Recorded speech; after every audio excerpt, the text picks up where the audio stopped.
Coming up today on the Nick Craig Show, a series of cyber attacks have caused some major problems for water infrastructure and water systems across the United States. We'll have all the details coming up.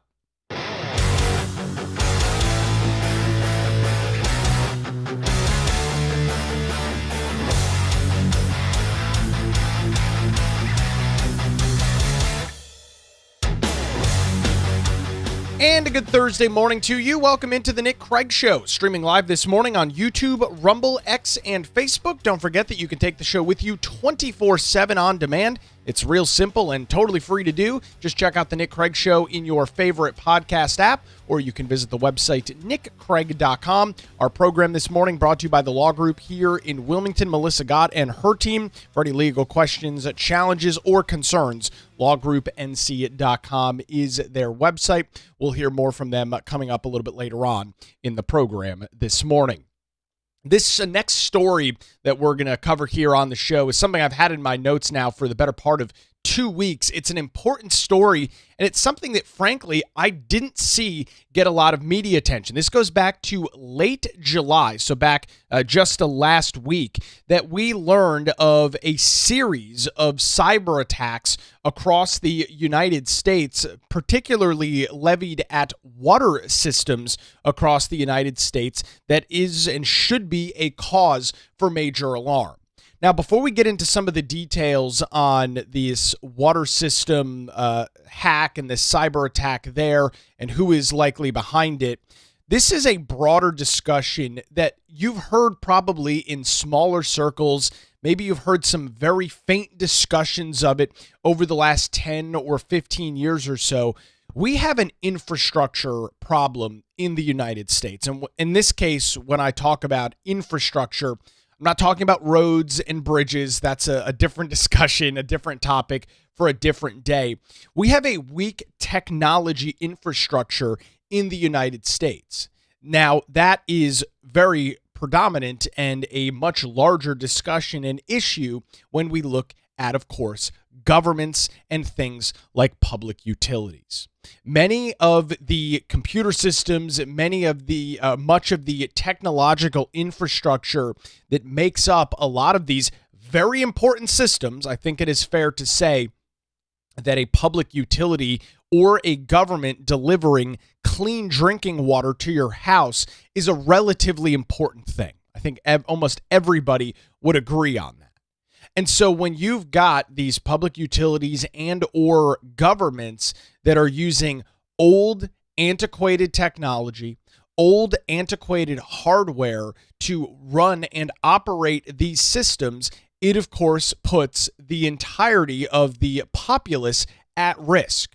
This is not something that is a theoretical discussion. This is not some, just run-of-the-mill thought like, oh, yeah, this could be a problem. No, we know this is a problem. Over the last 10 years, there have been a variety of different stories, a variety of different discussions that have all revolved around an aging technological infrastructure in things like water and sewer, like the power grid, like the oil and gas infrastructure, the oil pipeline. Remember back just a couple of years ago through the Southeast, that major cyber attack. I think it was a crypto locker attack that shut down the major Southeastern pipeline that caused gas shortages across the Southeast half of the United States for a couple of days because the computer system that opens valves and controls the flow of oil and gas were inoperable, meaning that people had to physically go out and turn and open valves. It was a big time problem.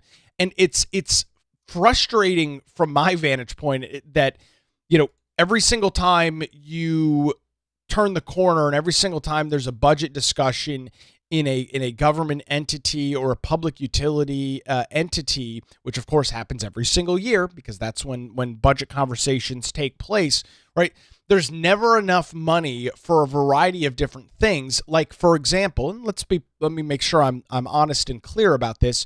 Making a major technological upgrade for something like a water utility or a gas utility is not cheap. I understand that this is not something you're doing for a couple thousand, in a couple of tens of thousands. No, this is probably things that cost hundreds of thousands, if not into the millions of dollars to implement and upgrade. So there is, in fact, some very serious upfront costs associated with that. And this kind of translates, and we're not going to get too far down this rabbit hole today, but it translates into this larger discussion of government priorities, right? Because there's plenty of money flowing around in government. I mean, the state of North Carolina just passed a $34.5 billion state budget. That is a very significant, a very large sum of dollars flowing around. So there is, in fact, money. Now, obviously, as you get out of the state government as a whole and get into local governments across North Carolina, same thing in every other state as well, those dollar amounts are smaller, but you're still looking at budgets, depending on the size of the municipality, for a medium-sized to larger-sized municipality, you're still talking about budgets that are $30, $40, $50, $60 million a year. But there is still plenty of money. There is still a lot of money. And I would contend to you that a key role, a key function, a key service of government would be, if it is something government is responsible for a water system, which tends to be the case in a lot of areas, that needs to be a top priority. Let's cut out all the other nonsense. Let's get rid of all of these other programs and things that government proclaims are necessary government services that frankly are not, right? Because upgrading infrastructure at a water utility system, let's be perfectly blunt about it, is not the most interesting topic.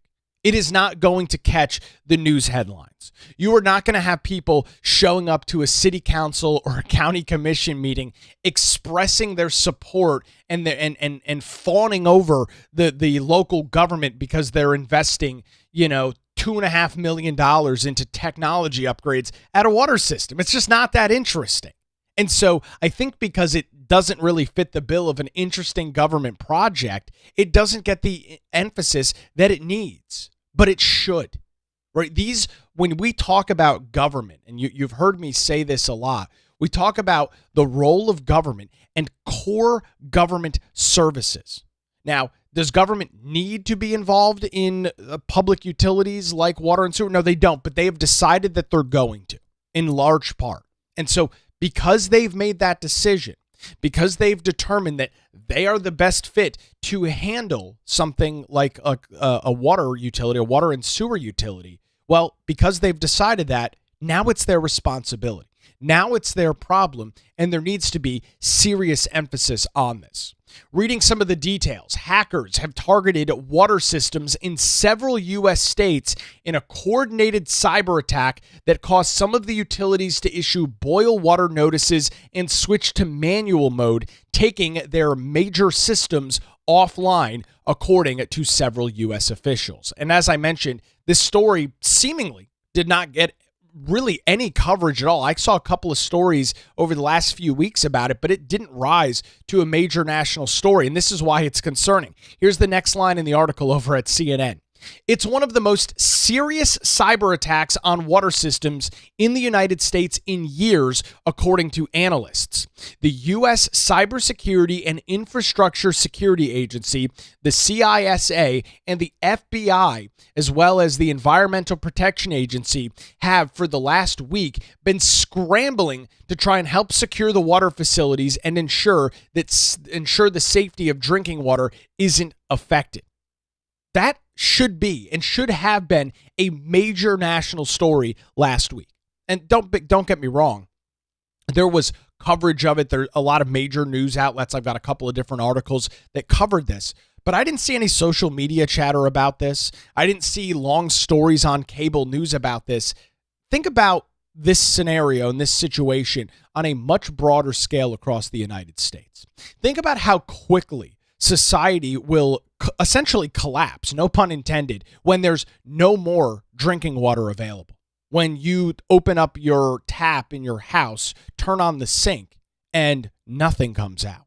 That's what a possible scenario looks like with something like this. and according to analysts, this being one of the most serious cyber attacks on water systems in the United States in recent years. This should have been a much bigger story, and for whatever reason, it was not. In large part because, frankly, discussions about infrastructure as it relates to water is just, frankly, not that interesting for the vast majority of people, even though their lives and the society as a whole would change dramatically if days went on without the ability to open up a tap and have access to water.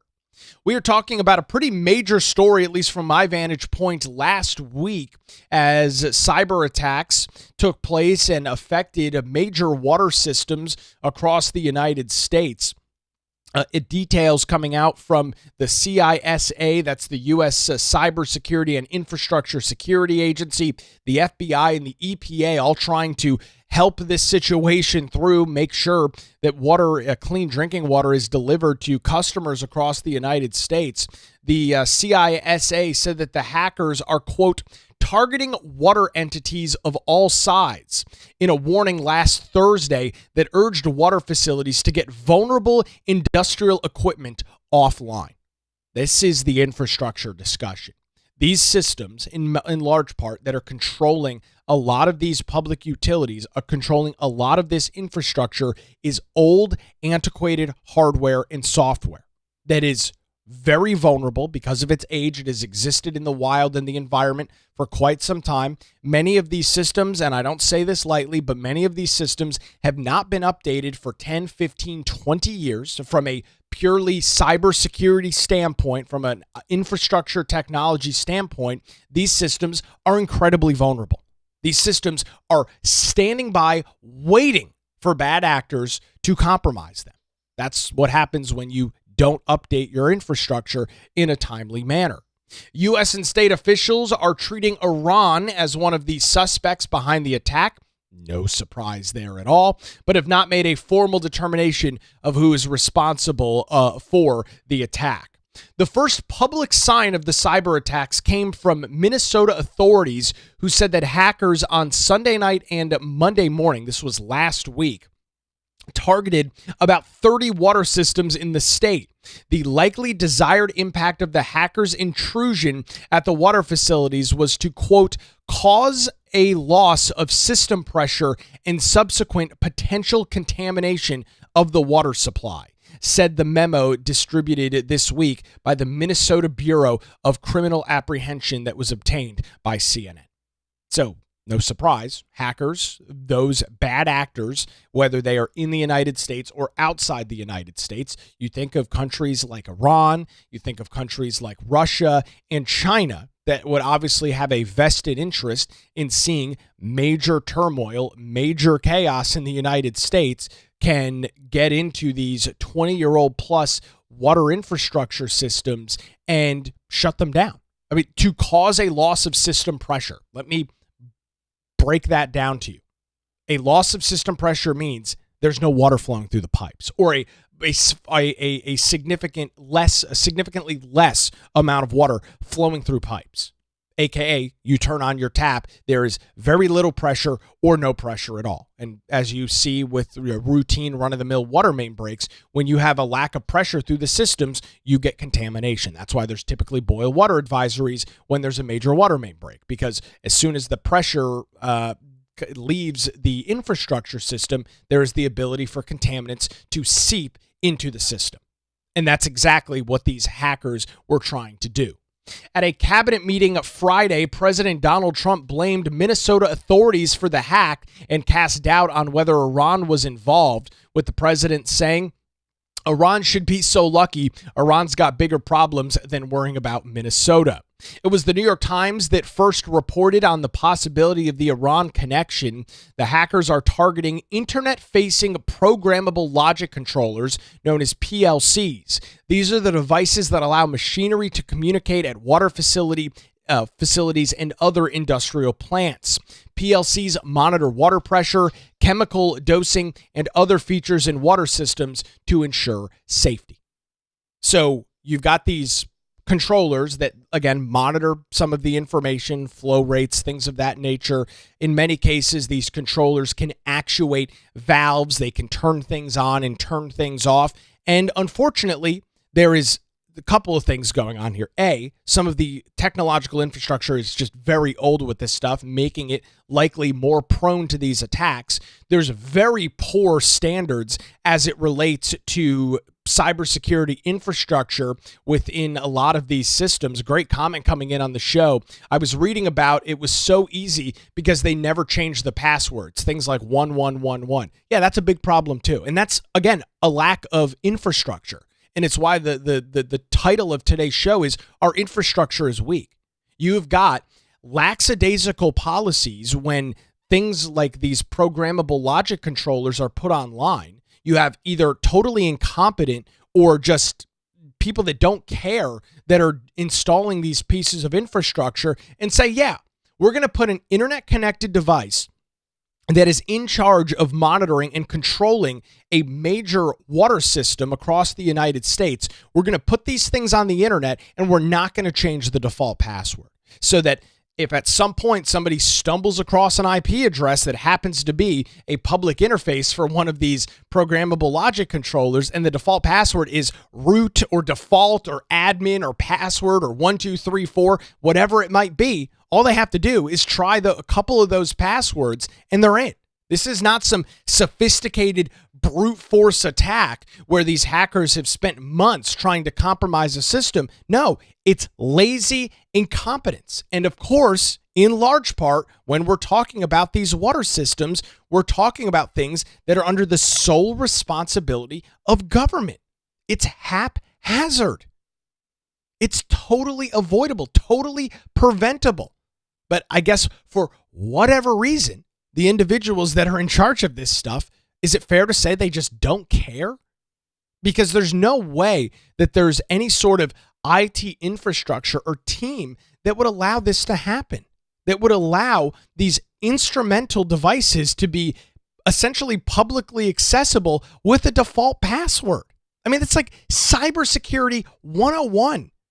If you took any sort of technology classes in college or post-college, this is literally the most basic thing. You always change a default password on anything, right? Anytime a new device comes in, and this is also good for regular everyday consumers as well. If you purchase some sort of device and it has a default password, the first thing you need to do when you're setting up that device is change the password, so that you are not putting yourself, the other systems that may be operating in your home or your business or wherever else, put those things at risk. Because once, depending on the device and depending on the system, once these hackers are able to get into the network, whether it's through a programmable logic controller, some other sort of piece of equipment that does not have a sufficient password, or there's no VPN in front of it, or whatever the issue is, then once they have access to that, God knows what else they could potentially access. You could be talking about accessing full government networks. If this stuff is being done so haphazardly, if default passwords of default or password or 1234 are being publicly exposed to the entire world, what else is being exposed once somebody is able to get into this to the network? You've got a series of situations that have unfolded over the last 10 or 15 years. We've seen these things pretty regularly taking place. They do cause major problems and have a major impact, and it continues to happen. And every single time these stories are written, every single time one of these compromise happens, it's the same story, and seemingly nobody cares to do anything about it. We will reach a breaking point on this stuff, I suspect, sooner rather than later. I'll have more details on this story coming up here in just a couple of minutes. But before that, I want to tell you about the law group here in Wilmington. Thank Melissa Gott and her team and their continued support of the Nick Craig Show, and remind you that when legal challenges arise, make sure you put your trust in the law group right here in Wilmington. Since 2003, their experienced attorneys have provided high-quality, affordable legal services across the eastern half of our state. Whether you're facing a divorce, navigating a real estate transaction, or maybe you're in a position where you need a strong defense, No matter the issue, the Law Group has your back. Their dedicated team ensures your questions are answered and issues are resolved as quickly as possible. Great news, ladies and gentlemen. They're located in downtown Wilmington and just a phone call away at 910-251-6088, or you can visit them online at lawgroupnc.com. That's 910-251-6088, or online lawgroupnc.com. It's the Law Group. Experience and dedication you can rely on. We appreciate the Law Group and their continued support here of the Nick Craig Show. All right, quick break. More on the other side as the Nick Craig Show continues on this Thursday morning, streaming live 7 a.m., YouTube, Rumble, X, Facebook, and available 24/7 wherever you get your podcasts.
And a good Thursday to you. Welcome back to the Nick Craig Show. Don't forget that you can get access to daily show notes and more by visiting patreon.com/Nick Craig and supporting the show there. Get access to our daily show notes, all the articles, all the links, everything that we've talked about, plus access to our monthly hangout. We jump on a Zoom call for a couple of hours each and every month, chat about all the interesting news and topics, a little bit of a roundtable discussion. That happens once a month for those that support the show for as little as $5 a month over at patreon.com/Nick Craig. Look forward to seeing and chatting with everybody coming up here in a couple of weeks. All right, back to our major topic today, a series of cyber attacks across the United States over the last couple of weeks targeting water infrastructure across a variety of different states. This first came to light not this past weekend, but the weekend before that, as a couple of these water system operators started seeing some odd things going on in their systems,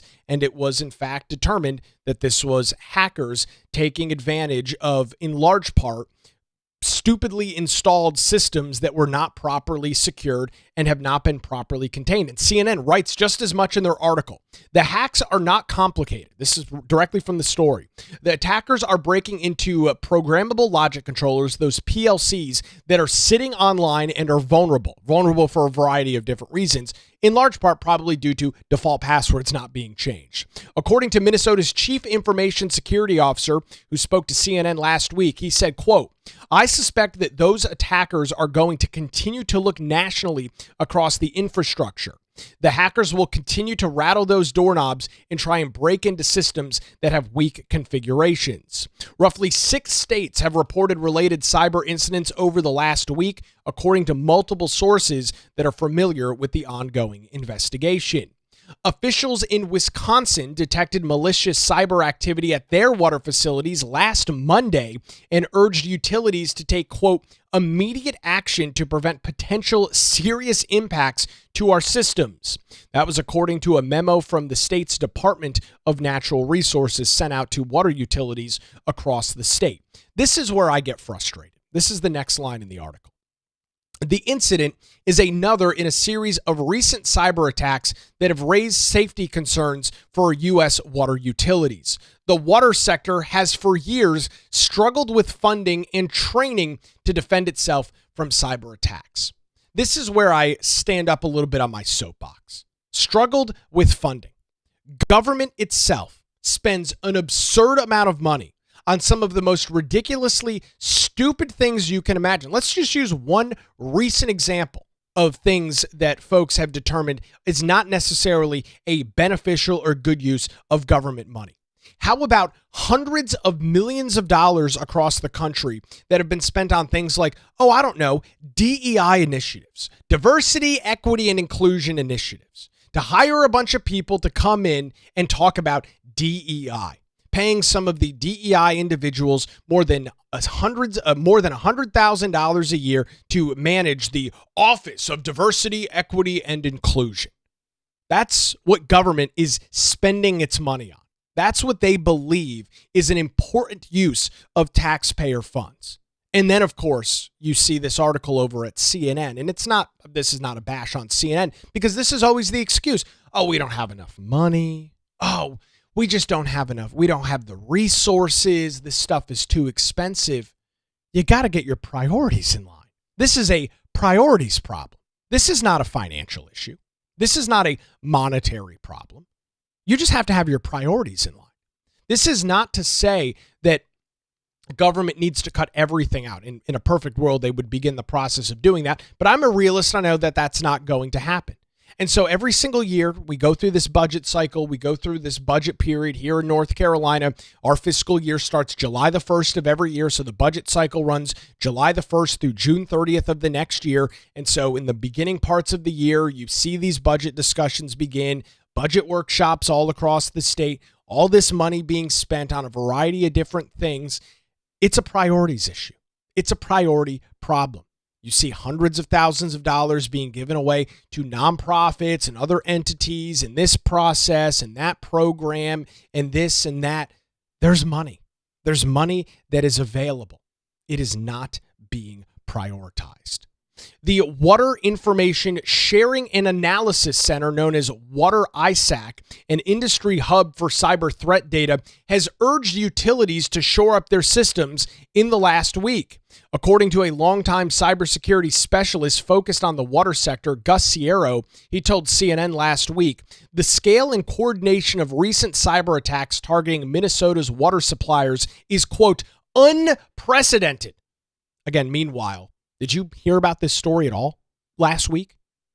Did you see a bunch of commentary about this on social media? Did you see this at the 5 or 6 o'clock newscast? The answer is no. It didn't get a lot of media coverage, and I don't understand why. This should be and should have been one of the largest stories across the nation last week. The cybersecurity expert goes on to say, while the inherent resilience of the water sector helped limit operational impacts, these incidents once again demonstrate that many drinking water utilities continue to rely on technology architectures that lack fundamental cybersecurity controls capable of preventing or significantly impeding this kind of attack. While the U.S. government has not blamed anyone for the attacks yet, Iran does have a history of attacking the water sector, including during the current war with the United States. Back in April, CNN reported that Iranian-linked hackers had successfully targeted and caused disruptions at multiple U.S. and oil, gas, and water sites across the United States. What are we doing here? We know this stuff is happening. It's being reported. It's not like nobody knows about this stuff and it's a secret. It's a wink, wink, nod, nod, hush, hush on this. All of these things are public. If you go on Google right now and search for water cyber attack, you will see dozens of articles from major publications. I've got two in front of me right now, one from CNN, the other from the New York Times, right? Regardless of what you think of those entities, I, of course, believe that they're in large part partisan hacks. These are some of the largest media entities in the United States of America. This is not some random blogger posting about this. This is not some random podcast talking about this. CNN, the New York Times, Reuters, the Associated Press, all of these publications reported this story. And it's not the first time.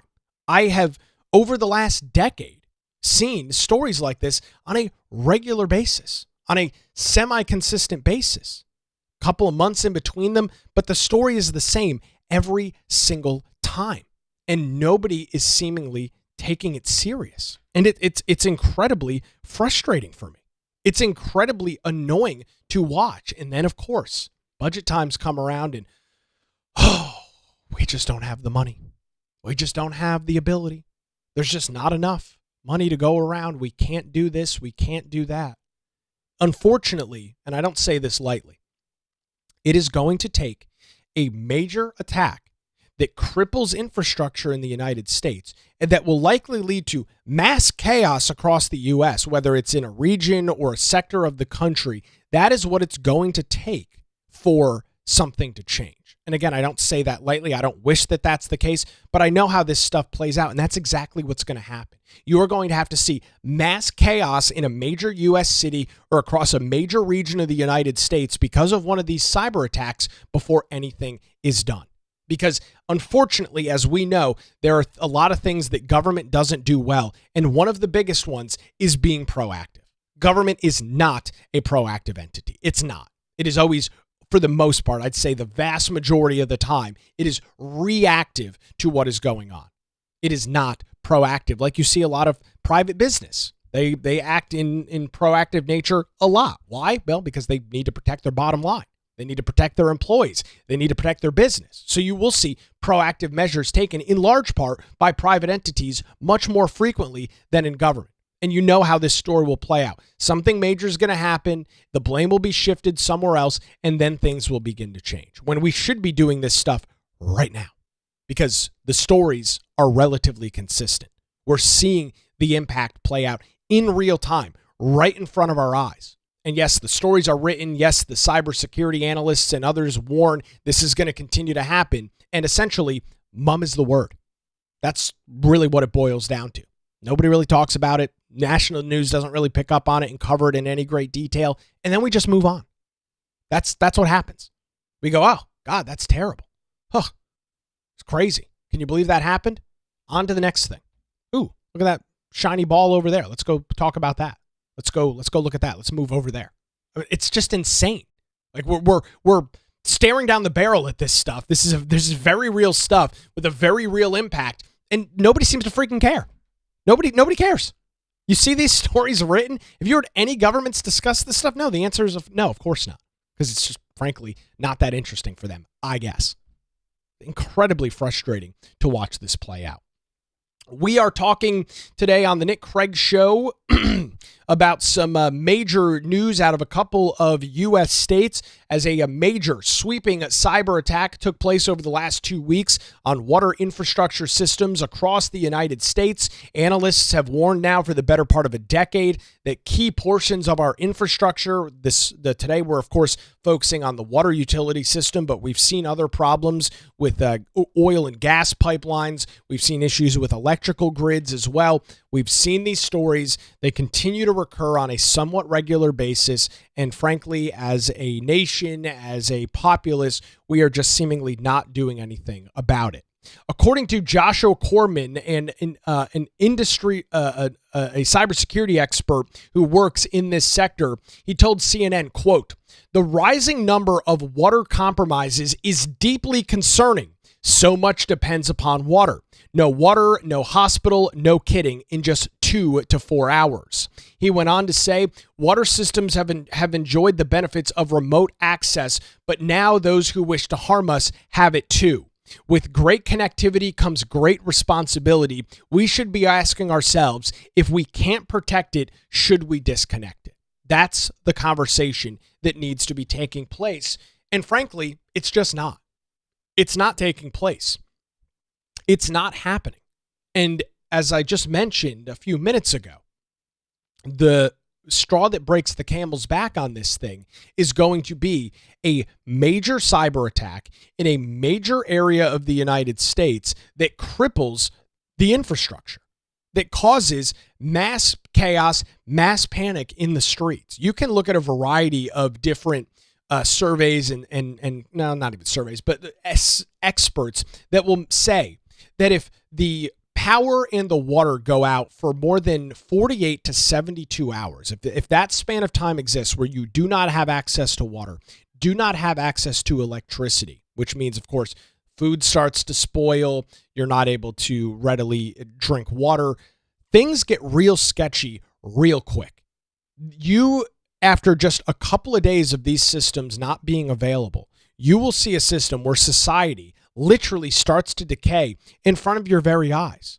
People start looting and raiding stores and raiding warehouses and things like that to try and provide for themselves and their families. This stuff happens very quickly. That is probably, and I don't say any of this lightly, that is unfortunately probably what is going to have to happen before these major changes are made. And that is so incredibly frustrating for me to watch. As somebody that's got a technology background with a computer science degree, having worked in the IT field on and off for more than a decade now, doing things in and around technology, this is basic 101 stuff. I did a lot of technology work for a lot of companies across the state of North Carolina in the last couple of years. And time again, go into these businesses. They had very weak, if any, security policies or standards, making themselves incredibly vulnerable. And of course, you would get the dreaded phone call from a company that you hadn't worked with in the past that would call and say, our systems are down. You'd start digging into the problem as a new potential customer, and you would find out that all of the data for that business was stored in one location with no security, and it was caught with some sort of cyber attack, some sort of crypto locker attack or something like that, and all the data was gone. No backups, no ability to access that information anywhere else. An entire business and all of its data, all of its customer data, whatever sort of industry it was, just gone overnight because it wasn't being taken seriously. Now, this was more prominent in small and medium businesses, but we're not talking about small and medium businesses here. We're talking about government. We're talking about entities and institutions that have, from my vantage point, relatively simple things that they need to be responsible for. Things like public safety, right? Which includes law enforcement, fire, EMS, whatever sort of mixture of public safety, some level of infrastructure. Now, that depends on the state. Some states, their municipalities handle roads and construction. Other places, like in North Carolina, that's predominantly handled by the North Carolina Department of Transportation, DOT, things like that they're responsible for. And public utilities, like water and sewer, are some of those responsibilities that should be top of the list in terms of priority. Things that every single year when budget discussions are happening and debates are happening as to where do we spend our limited resources as a government, where do we invest, it should be in things like this. Because we know that it's been happening. It's not some sort of theoretical discussion that this stuff is going to happen. We see it. We've got reports on it. We've seen this pretty regularly now for the better part of a decade. We know it's going to happen. The question is not if, the question is when. And then the question below that is, how big is the impact? How damaging is the attack? How quickly can things get recovered?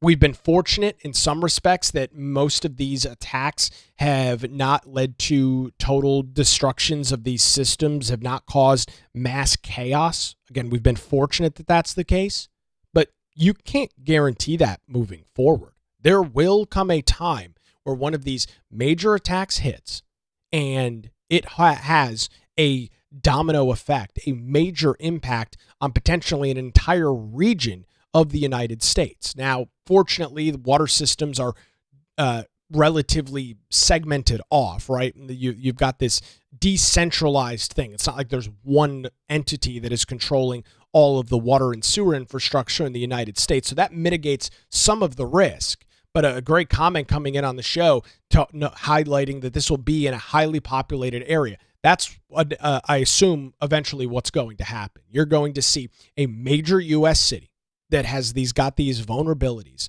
that is compromised and causes total chaos in that area, where for days, if not weeks, a system like a water or sewer utility is unable to do literally the only thing it's responsible for, delivering water or clearing out sewage.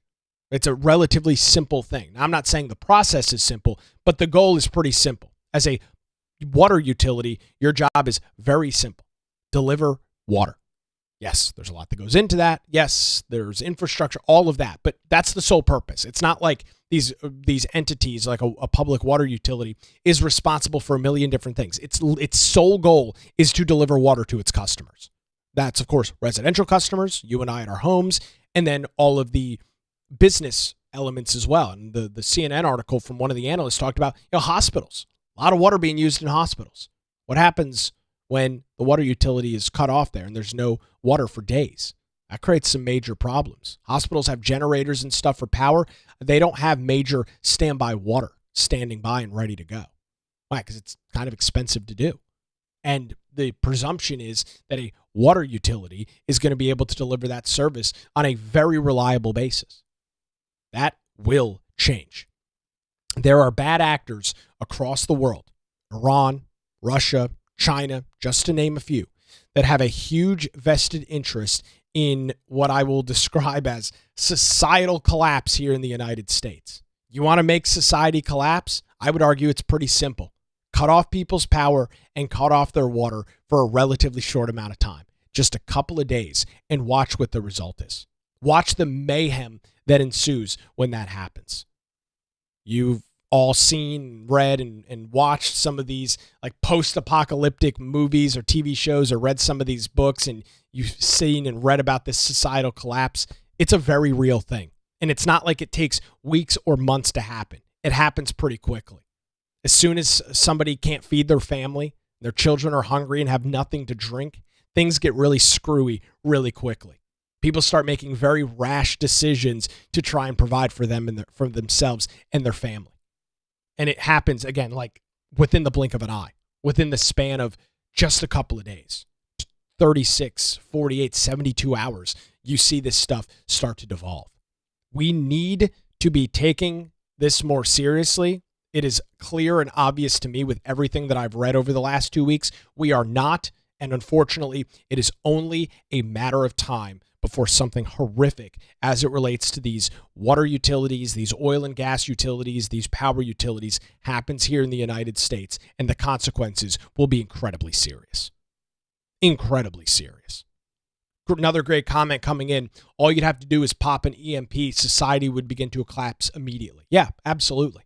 I mean, think about how many days worth of food and water you've got in your house. Now, I live down here in Wilmington, and so I'm a little bit more prone than probably most other people. So I do have a decent supply of water and food because of hurricane season, where you can see power and stuff like that cut off for a couple of days. The vast majority of Americans do not have that. And so, they go to the grocery store every other day or a couple of times a week. How quickly do they run out of food? How quickly do they run out of those resources? And of course, if you're talking about an EMP and the power grid goes down, anything that you've got that's a perishable item that's in a refrigerator or a freezer, that stuff is no good within the span of just hours once the lights are off and the refrigerator or the freezer is not running. I, for the life of me, cannot wrap my head around why this stuff is not being taken more seriously. but it's not. And so you heard it here first. Great comment coming in. We heard it on the Nick Craig Show. I mean, I'm just telling you, this is what we're staring down the barrel at. It's a very real risk. You've got a lot of incompetent, lazy, stupid people that are making these decisions as it relates to the infrastructure on these key portions of our lives, and they just don't seem to give a damn what they're doing. So something that I've been watching over the last decade or so, having worked in the IT sector. I'll be keeping an eye on the details as things continue to play out. We'll keep an eye on it right here on the Nick Craig Show.